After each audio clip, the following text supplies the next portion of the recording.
मागच्या भागात आपण पाहिले की अविकाने आर्यनला विचारलं की तुला हे कुत्रे कुठे मिळाले.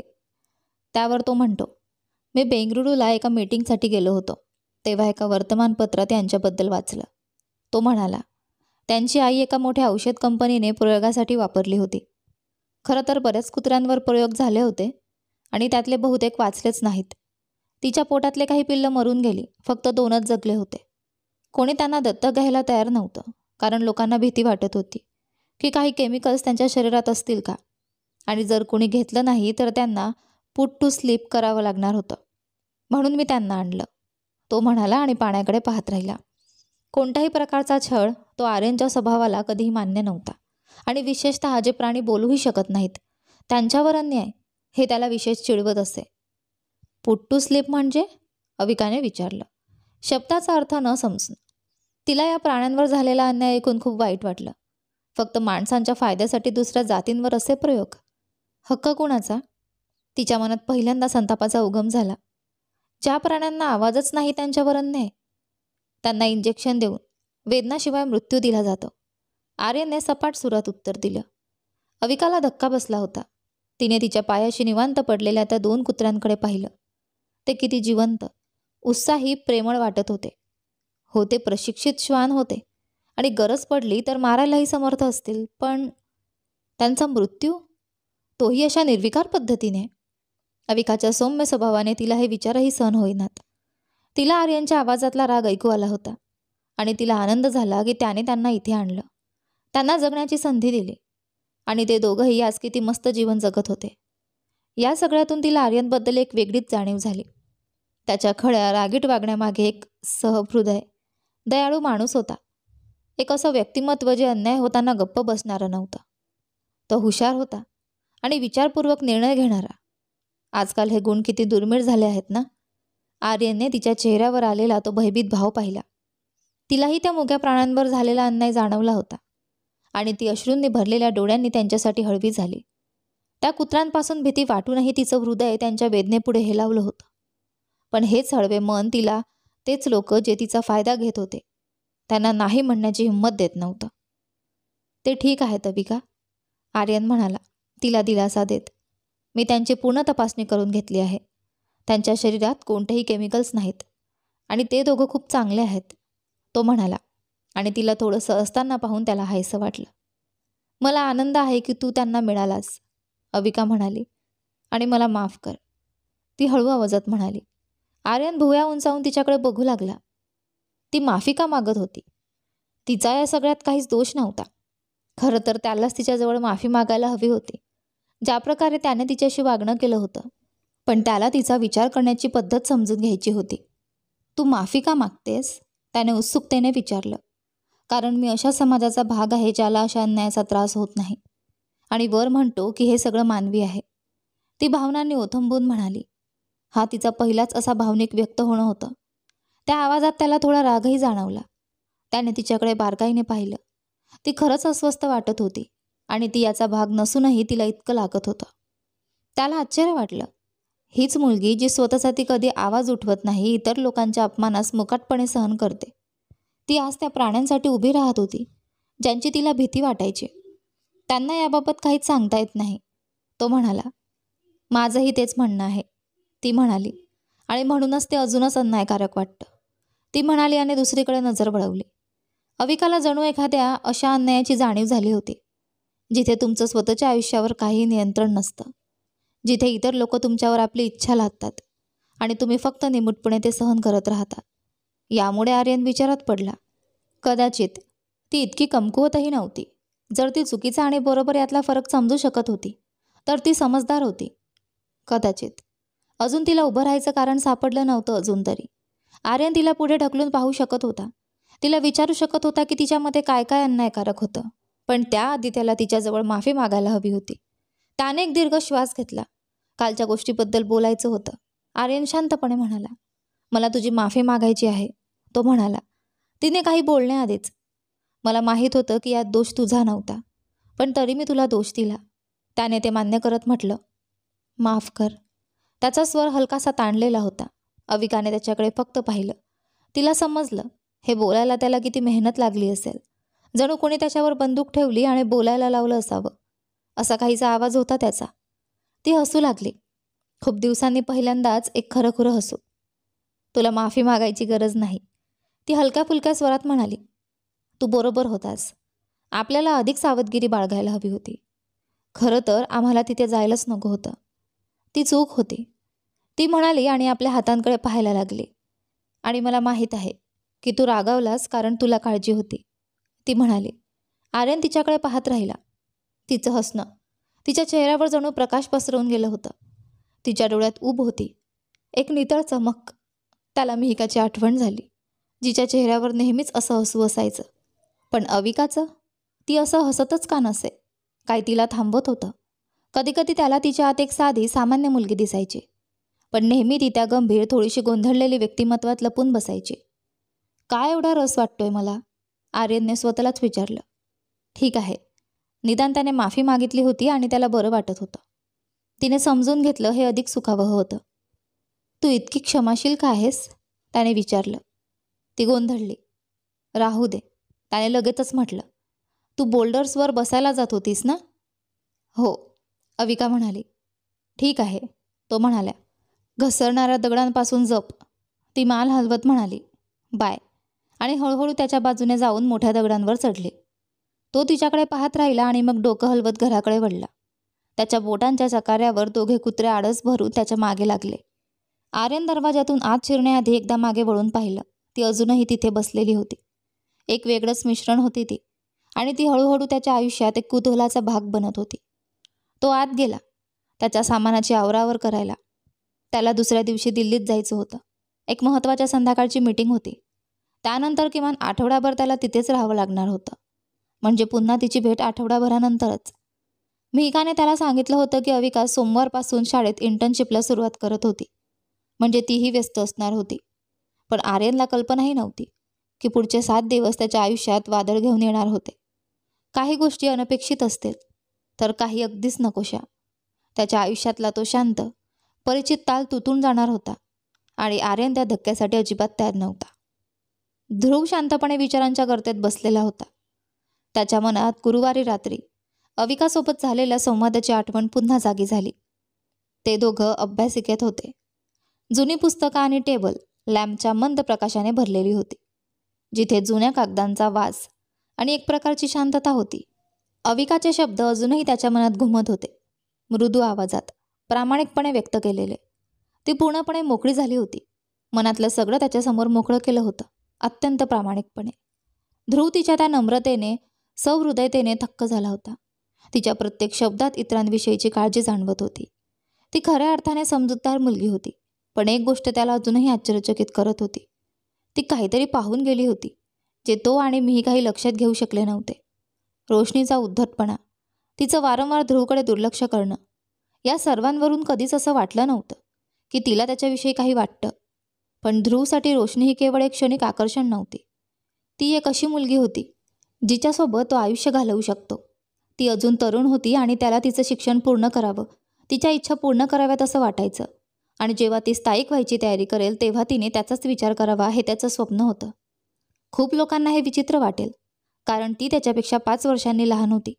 पण त्यांचं प्रेम खरं होतं आणि तो तिच्याशी चांगलं नातं तयार करू इच्छित होता. तिला स्वतःबद्दल सांगायचं होतं आणि तिच्याबरोबर वेळ घालवून तिच्याबद्दल अधिक जाणून घ्यायचं होतं. पण हे फक्त तेव्हाच शक्य होतं जर ती त्याला एक संधी देईल की तो तितकासा निष्काळजी किंवा फालतूपणा करणारा नाही जसा तो दिसतो. त्याचंही एक गंभीर रूप होतं. त्याच्याही महत्त्वाकांक्षा होत्या, स्वप्न होती. त्याने एक दीर्घ उसासा टाकला आणि खिडकीबाहेर पाहिलं. रविवारी रात्री उशीर झाला होता. तो स्वतःच्या भावंडांपेक्षा पूर्णपणे वेगळा होता. भावाला तरी काही प्रमाणात त्याचं समजून घेणं जमायचं, पण मिहिकाने त्याला एक मैत्रीण म्हणून जास्त पाहिलं होतं. भावासारखं फारसं नाही. तीही त्याच्याशी तशीच वागायची, पण ती त्याची लहान बहीण होती म्हणून त्याला ते चालायचं. कदाचित रोशनीनेही तेच पाहिलं असेल की मिहिकाही त्याला फारसं सिरियसली घेत नाही, म्हणून तीही त्याच्याकडे दुर्लक्ष करत होती. पण ध्रुव जरा निवांत स्वभावाचा होता. तो कधीच फार कठोर, शिस्तप्रिय नसलेला. त्याला माहीत होतं की तो लष्कराच्या जीवनासाठी योग्य नाही. तो आपलं काम गंभीरपणे घेत असे, पण त्याचा दृष्टिकोन मोकळा, हलकापुलका होता. त्याला विनोद करायला आवडायचं, इतरांना हसवायला आवडायचं. शायरी, थट्टा, त्यामुळे बऱ्याचदा त्याचं कुटुंबसुद्धा त्याला फारसं गंभीरपणे घेत नव्हतं. पण त्याचं ते आवडतं रूप होतं. त्याला स्वतःचा स्वभाव आवडायचा. घरात आधीपासून एक असा वडील होता जो पूर्णपणे हिटलरसारखा होता.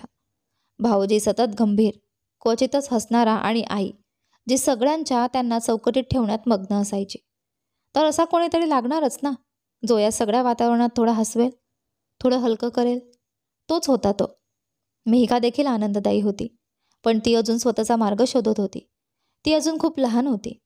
तिचं खरं रूप अजूनही समोर यायचं होतं. त्यामुळे तिचा स्वभाव स्थिर झाला नव्हता. ध्रुवने हळूच हनुवटीवर हात फिरवला. तो स्वतःचं ते हलकं फुलकं मस्तीखोर चित्र कसं बदलू शकेल, अविकाला त्याचं खरं रूप कसं दाखवू शकेल. मोकळेपणाने वागणं याचा अर्थ असा नव्हता की त्याला स्वतःचं काही भान नव्हतं. ध्रुव विचारात पडला आणि मग त्याला एक कल्पना सुचली की अविकाची मदत मागावी का. जरी रोशनी अविकाला फारशी ओळखत नव्हती, तरी त्या दोघींचं एकमेकांशी बऱ्यापैकी जुळलेलं दिसत होतं. कदाचित अविकाने रोशनीला सांगितलं की ध्रुव फक्त मस्तीखोर नाही, तर जबाबदार आणि गंभीरही आहे, तर ती तिचं मत बदलू शकेल. अविकाचं निरीक्षण इतकं बारीक होतं की तिने अशी गोष्ट पाहिली जी बाकी कुणालाच जाणवली नव्हती. ध्रुव माणसांबाबत चांगलं निरीक्षण ठेवायचा आणि त्याच्या लक्षात आलं की जेव्हा अविका त्यांच्याकडे राहायला आली तेव्हा ती अनोळखी माणसांमध्ये खूप अस्वस्थ होती. पण गेल्या आठवड्यात तिचा थोडासा आत्मविश्वास वाढलेला जाणवला होता. फक्त एवढंच होतं, तिच्या निर्णयावर विश्वास ठेवायचा का. पण ध्रुव तयार होता, कारण ती पहिली होती जिच्यात त्याला आशेचा किरण दिसला होता. ती मदत करेल का? मी कसं विचारावं तिला? काही ती गैरसमज करून घेईल? ती खूप संवेदनशील वाटायची. त्याच्या कपाळावर आठ्या आल्या. पण मग स्वतःलाच म्हणाला, प्रयत्न न करता कसं करणार. आणि मग तो हळूहळू शांत झोपेच्या अधीन गेला. पुढच्या दिवशी सकाळी सोमवार, अविका एकदम ताजीतवानी आणि फ्रेश झोपून उठली. खिडकीतून येणाऱ्या कोवळ्या उन्हाने तिचा चेहरा उजळून निघाला होता. तिने अंग ताणलं, एक मोठा आळस दिला आणि बेडवरून पाय खाली टाकले. आज तिचा पहिला इंटर्नशिपचा दिवस होता. तिने स्वतःशीच दिलेला एक शब्द आज साकार होणार होता. तिच्या नव्या प्रवासाची सुरुवात. ती दुसरी आणि तिसरीच्या विद्यार्थ्यांना शिकवायला मदत करणार होती आणि ती त्या लहान मुलांना भेटायला फार उत्सुक होती. तिने एक सुंदर पण व्यावसायिक दिसणारा ड्रेस निवडला, हलकासा मेकअप केला, केस नीट मांडले आणि एक आत्मविश्वासपूर्ण हास्य घेत तिचा दिवस सुरू झाला. शाळा सकाळी 8 वाजता सुरू होत होती आणि अविका 7:30 पर्यंत पोहोचण्याचा विचार करत होती. मुख्याध्यापकांना भेटून त्या शिक्षकांची ओळख करून घ्यायची होती ज्यांच्यासोबत ती काम करणार होती. वेद काकांनी आपली गाडी तिच्यासाठी उपलब्ध करून दिली होती. ड्रायव्हर तिला शाळेत सोडून हॉटेलला जाणार होता. ती जेवणासाठी खाली आली तेव्हा निलिमा काकूंनी तिच्यासाठी हलकं पण पौष्टिक नाश्ता तयार केला होता. कॉफीचा वास आणि टोस्टचा सुगंध घरभर पसरलेला होता. निलिमा काकूंनी तिच्यासमोर अंडी भुर्जी, टोस्ट आणि संत्र्याचा रस दिला. ती शांतपणे नाश्ता करत होती, पण तिच्या मनात निलिमा काकू आणि वेद काकांच्या प्रेमाबद्दल आदराची भावना होती. ती उठली, पर्स घेतली आणि बाहेर निघाली. तिच्या चेहऱ्यावर एक आशावादी उत्साह होता. कारमध्ये बसल्यावर तिचं लक्ष अनाहूतपणे पुढच्या घराकडे गेलं. ते घर शांत आणि शांतच दिसत होतं. कदाचित आर्यन तिथे नव्हता आणि मग तिचा अंदाज बरोबर ठरला जेव्हा तिने पाहिलं की नोकर त्या दोन्ही कुत्र्यांना पट्ट्यावर घेऊन फिरवायला जात होते. तिने एक उसासा टाकला. काल आर्यनशी झालेला संवाद आठवून तिचं मन पुन्हा गोंधळलं. तिने त्याने बोललेले एकही शब्द विसरलेला नव्हता. विसरणं शक्यच नव्हतं. एवढं कोणाच्या मनात असतं की 2 छोट्या पिल्लांचं दुःखही तेवढ्याच तीव्रतेने जाणवतं. त्यांच्याशी झालेल्या अन्यायाविषयी मनात चीड निर्माण होते. तो न्यायप्रिय माणूस होता आणि दयाळूही.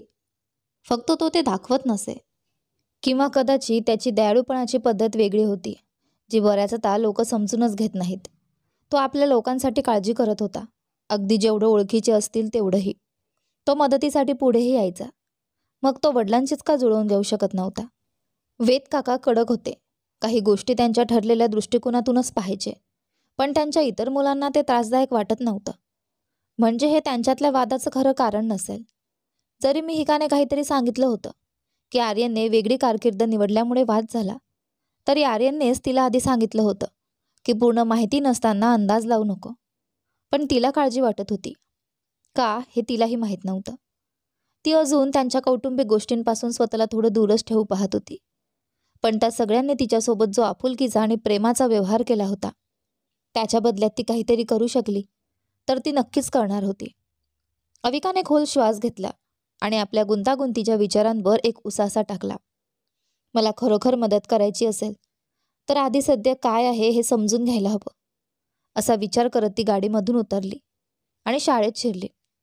सध्या तरी शाळेतील जबाबदारीवर लक्ष केंद्रित करणं जास्त गरजेचं होतं. संपूर्ण दिवस कधी गेला तिलाही कळलं नाही. दुपारचे 4 वाजले होते आणि ती थकून गेली होती. शिक्षण देणं म्हणजे सहज काम नाही. जरी लोक असं मानत असले तरी दुसरी तिसरीच्या 30-32 विद्यार्थ्यांना शिकवणं हे मोठं आव्हान होतं. तिच्या घशात दुखायला लागलं होतं, कारण एवढं बोलायची तिला सवय नव्हती. ती मिसेस सिंग नावाच्या एका शिक्षिकेची सहाय्यक म्हणून काम करत होती. त्या इंग्रजी आणि समाजशास्त्र दोन्ही शिकवत होत्या. आज अविकाने फक्त मागे बसून त्यांचा अध्यापन पद्धती पाहायचा विचार केला होता. पण मिसेस सिंगने तिला लगेचच काम देऊन टाकलं. उद्या शिकवण्यासाठी लेसन तयार कर आणि पुढील 2 आठवड्यांसाठी एक प्रोजेक्ट तयार कर. ती सतत काहीतरी करतच होती. कधी धावपळ, कधी तयारी, म्हणून 4 वाजेपर्यंत ती एकदम थकली होती. मिसेस सिंग शाळा सुटल्यावर 2 वाजता गेल्या होत्या, पण अविका अजून 2 इंटर्नसोबत राहून काम करत होती. ती बाहेर पडली. दुपार सरत आली होती. हवामान थोडं गार होतं, पण अजूनही खूप आल्हाददायक वाटत होतं. इतरांसाठी तरी ती मात्र वेगळीच होती. जणू तिच्या शरीरात उष्णता तयारच होत नव्हती. तिने गेटकीपरला हसून अभिवादन केलं आणि हळूहळू बस स्टॉपकडे चालत जाऊ लागली. तेव्हाच तिच्या नजरेत आलं रस्त्याच्या पलीकडे एक ओळखीची गाडी आणि त्याचबरोबर एक हसरा चेहरा. हात हलवत तिला बोलावणारा ध्रुव. तिने डोळे मिचकावत पाहिलं. हो, तोच होता. ती हलकसं असली आणि दोन्ही बाजूंनी पाहत रस्ता ओलांडला. जवळ गेल्यावर तिला आश्चर्य वाटलं. तो इथे का होता? त्याला कसं माहीत होतं की ती कधी मोकळी होईल? पण सध्या तरी तिला गाडीतून घरी जायची सोय झाली होती. याबद्दल ती मनोमन खुश होती. ती ध्रुवच्या जीपमध्ये बसली. मनात एकच वेळी उत्साह आणि थोडीशी चिंता होती की इंटर्नशिपचा पहिला दिवस संपला होता. पण तिला काय माहीत होतं, ध्रुव आज तिच्याशी एक अशी विनंती करणार होता जी तिचं आयुष्य एका वेगळ्याच वळणावर नेईल. हवं असो किंवा नसो, अविकाचं हृदय थोडं दडपलं. ध्रुव काय विचारणार होता? तिच्या हातात नकार देण्याची शक्ती होती हे ती जाणून होती, पण तिच्या मनात उत्सुकता दाटून आली होती की मी यावेळी त्याचं नक्की ऐकणार नाही ना? की ती परत एकदा दुसऱ्याच्या विश्वात ओढली जाणार? हा अनिश्चिततेचा क्षण तिच्या भोवती पसरला होता. एक आव्हान म्हणून. ती काय उत्तर देईल हे फक्त वेळच सांगेल. ध्रुव दुपारी महाविद्यालयात पोहोचला. अगदी मुद्दाम वेळ निवडून. ब्रेकच्या वेळी अविका थोडी सैलावलेली असेल, संवादासाठी खुली असेल अशी त्याची अपेक्षा होती.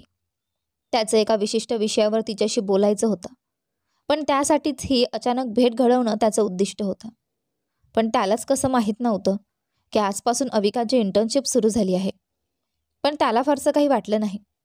त्याने लगेच मिहिकाला फोन केला होता आणि तिने हसत हसत म्हटलं होतं की तू नेहमी सगळ्यात शेवटी कळवून घेणार आहेस. त्याचं तिच्या बोलण्यावर काही रागावण्यासारखं नव्हतं. मिहिका त्याची चेष्टा करत असे, पण नेहमी मजेतच. तिच्या बोलण्यात कधीही खोडसाळपणा नसे. जोपर्यंत तिच्या नापसंतीच्या लोकांच्या यादीत तू नसशील.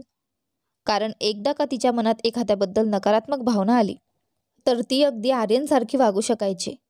तिने मग सांगितलं होतं की अविका शाळेत आहे आणि आता दररोज शाळेत जाणार आहे. तसंच आज ती थोडी उशिरा म्हणजे 3:30-4च्या सुमारास बाहेर पडेल. ध्रुवने मग आपलं बाकीचं काम उरकून पुन्हा 3:30च्या सुमारास तिकडे येण्याचं ठरवलं. त्याच्याकडे अविकाचा नंबर नव्हता आणि मिहिकाकडे विचारणं म्हणजे तिच्या डोक्यात शंकेचे वावटळ उठवणं. ते त्याला नको होतं. त्यामुळे त्याने शाळेच्या गेटजवळ गेटकीपरला विचारलं, तर त्याने सांगितलं की अजून काही असिस्टंट टीचर्स आत आहेत, म्हणूनच गेट अजून बंद केला नाही. ध्रुव तिथंच थांबून राहिला. जसं अविका बाहेर येताना दिसली त्याने हळूच सुटकेचा निश्वास सोडला. ती थेट बस स्टॉपकडे चालली होती, पण मग तिचं लक्ष त्याच्याकडे गेलं आणि ती थकलेली दिसूनही तिच्या चेहऱ्यावर एक हसू उमटलं. म्हणजे तिने त्याला ओळखलं होतं. ती जवळ आली तेव्हा ध्रुवच्या लक्षात आलं तिच्या व्यक्तिमत्वात एक नाजूकशी भेदरलेली शांतता होती. रोशनीपेक्षा ती खूपच सौम्य आणि गप्प होती, पण रोशनीचं तेजस्वी हसू आणि तिच्या अस्तित्वाने वातावरणात आलेली प्रसन्नता त्याला आवडायची. अविका देखील सुंदर होती, पण ती त्याच्या टाईपमध्ये नव्हती. हाय, तो अजूनही हसतच म्हणाला. हाय, अविकाने हे उत्तर दिलं. तू इथे काय करत आहेस? ती विचारू लागली. अगं, मी बघायला आलो की तू खरंच एवढी दमली आहेस का, जितकी आत्ता दिसते आहेस? त्याने मिश्किलपणे चिडवत म्हटलं आणि तिने फक्त डोकं हलवलं. चला आता पटकन जीपमध्ये बस. काही उशीर झाला तर तू थेट खाली कोसळशील असं वाटतंय. काय काम लावलं होतं त्यांनी तुझ्याकडून शाळेत? तो हसत म्हणाला, तिच्या चेहऱ्यावरच्या हैराण भावांकडे पाहून. ती काहीच न बोलता फिरली आणि जीपच्या पुढच्या सीटवर जाऊन बसली. ध्रुव ड्रायव्हरच्या सीटवर बसला, सीट बेल्ट लावला आणि गाडी सुरू केली. तू जेवलीस का? त्याने विचारलं. हो, अविकाने उत्तर दिलं. तुझा पहिला दिवस कसा गेला शिक्षक म्हणून? ध्रुवने बोलत राहण्यासाठी विचारलं. छान, तिने उत्तर दिलं. जरा थकवणारा. खरं सांगायचं तर कामामुळे नाही, पण मी किती बोलले यामुळे दमले, ती म्हणाली आणि ध्रुव हसला. हो, ते तुझ्यासाठी खूपच जास्त असावं, त्याने हसतच म्हटलं आणि अविकाही हलकंसं हसले. ध्रुवशी बोलणं खूप सहज वाटत होतं. तो आर्यनपेक्षा खूपच वेगळा होता. तिला कधीही हे वाटलं नाही की आपण काय बोलणार आहोत यावर तो कसा प्रतिसाद देईल. तो कधीही तिच्याशी उद्दामपणे किंवा अनावधानानेही उद्धटपणे वागलेला नव्हता. कदाचित त्याच्या स्वभावातच तसं वागणं बसत नसेल. तो कायम हसतमुख असायचा, पण तरीही तिच्या मनात एक विचार डोकावत होता की तो इथे का आला असेल. ध्रुव, ती म्हणाली. तिच्या मनात आलेला प्रश्न तिने विचारायचं ठरवलं. तू मला आज पिकअप करायला कसं काय आलास? म्हणजे मला माहितीही नव्हतं की तू येणार आहेस. का? ध्रुवने हसत विचारलं. माझं तुला घेऊन जाणं इतकं विचित्र वाटलं का? नाही, तिने हळूच उत्तर दिलं. फक्त मला वाटलं नव्हतं की तू इथे दिसशील, ती म्हणाली आणि नजर दुसरीकडे वळवली. तू बरोबर आहेस, त्याने थोड्याशा गंभीर आवाजात म्हटलं, ज्यामुळे तिने परत त्याच्याकडे पाहिलं. मी एका कारणासाठी आलो होतो. तुला थोडा वेळ आहे का, की लगेच घरी जायचं आहे? त्याने विचारलं. नाही, लगेच नाही जायचंय, तिने उत्तर दिलं. पण मनात विचार आला, काय असं कारण असेल? छान, त्याने परत हसत म्हटलं. चल मग एक छानशी कॉफी घेऊ, माझ्याकडून ट्रीट, तो म्हणाला.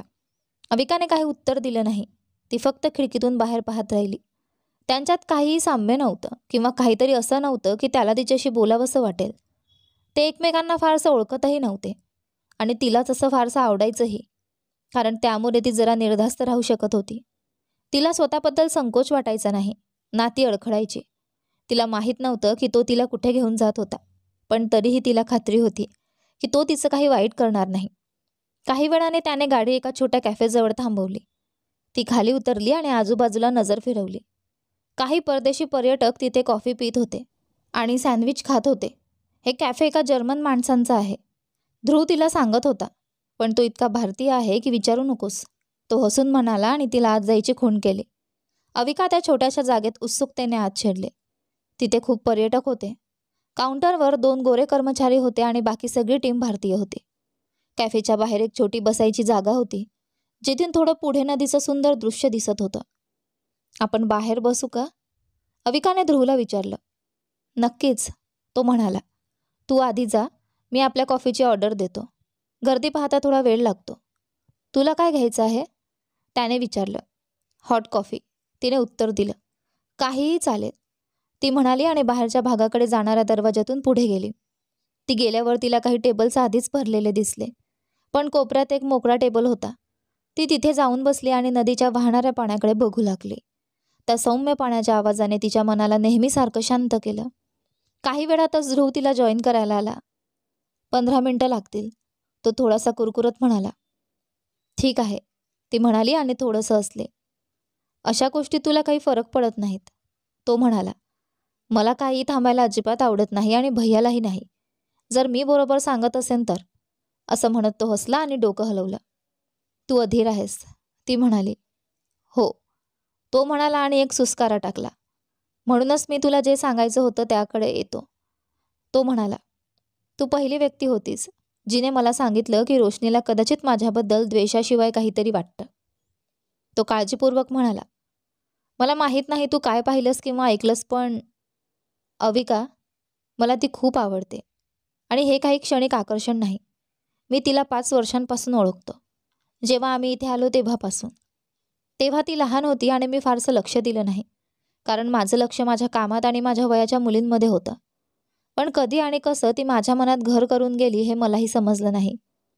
कदाचित मी तिच्या प्रेमातच पडलोय, त्याने कबूल केलं. ती कधीच माझ्या मोहांना बळी पडली नाही, कायम नकार देत राहिली आणि मीही काही कधी मदतीला आली नाही. ती नेहमी म्हणते की रोशनी माझा तिटकारा करते, पण जर काही थोडासा तरी शक्यता असेल की मी तिला आवडतो, तर मी पूर्णपणे तयार आहे त्या शक्यतेवर विश्वास ठेवायला, तो म्हणाला आणि तिच्या प्रतिक्रियेची वाट पाहू लागला. अविका नक्की काय म्हणावं हे ठरवू शकत नव्हती. तिला माहीत होतं की ध्रुवला रोशनी आवडते, पण तो तिच्या प्रेमात असेल हे थोडं आश्चर्यकारक होतं, विशेषतः तो कायम फ्लर्ट करत असल्याचं दिसत असताना. पण विचार केला तर तिने त्याला कधीही मर्यादा ओलांडताना पाहिलं नव्हतं. तो अशा पुरुषांपैकी नव्हता की ज्यांचं वागणं खटकावायला लावेल. त्याचं वागणं हलकं-फुलकं, विनोदी आणि सौम्य होतं.